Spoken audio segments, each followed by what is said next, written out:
वक्त न किसी का था न किसी का है।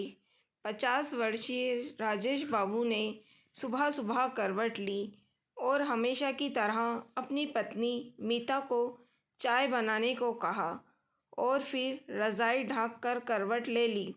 कुछ पल उन्होंने इंतज़ार की, पर कोई हलचल न होने पर उन्होंने दोबारा आवाज़ दी।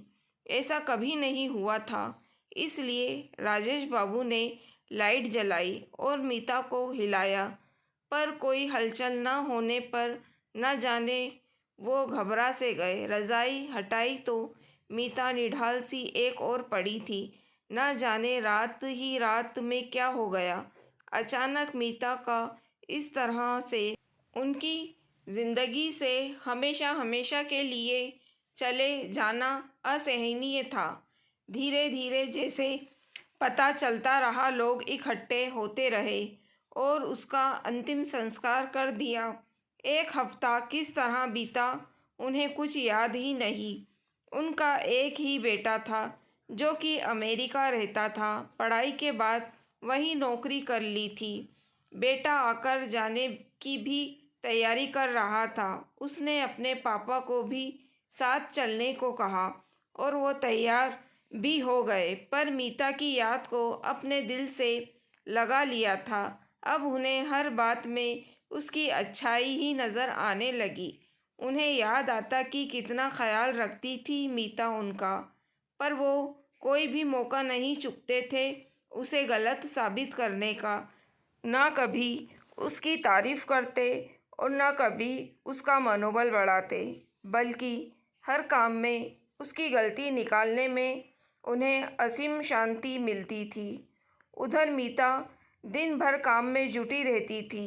एक बार जब काम वाली बाई 2 महीने की छुट्टी पर गई थी, तब भी मीता इतने मज़े से सारे काम बिना किसी दर्द और शिकन के आराम से गुनगुनाते हुए किया, जबकि कोई दूसरी महिला होती तो अशांत हो जाती। दिन रात राजेश बाबू उनकी याद के सहारे जीने लगे। काश वह तब उसकी कीमत जान पाते, काश वो तब उसकी प्रशंसा कर पाते, काश।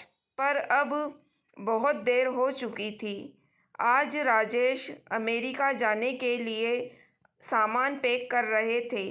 पैक करते करते मीता की फ़ोटो को देखकर अचानक फपक कर रो पड़े और बोले, मीता, मुझे माफ़ कर दो, प्लीज़ वापस आ जाओ।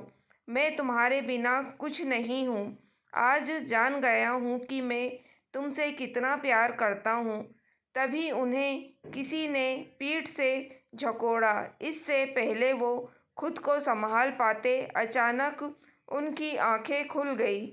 मीता उन्हें घबराई हुई आवाज़ से उठा रही थी। वो सब सपना था।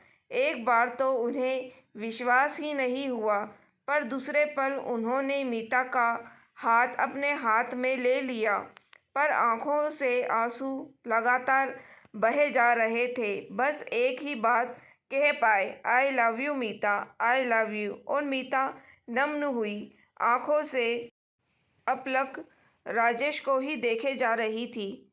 दोस्तों, आपको कहानी कैसी लगी, लाइक और कमेंट करके ज़रूर बताइएगा और मेरे चैनल वॉइस ऑफ नीलोफर को सब्सक्राइब ज़रूर कीजिएगा। Thank you for watching.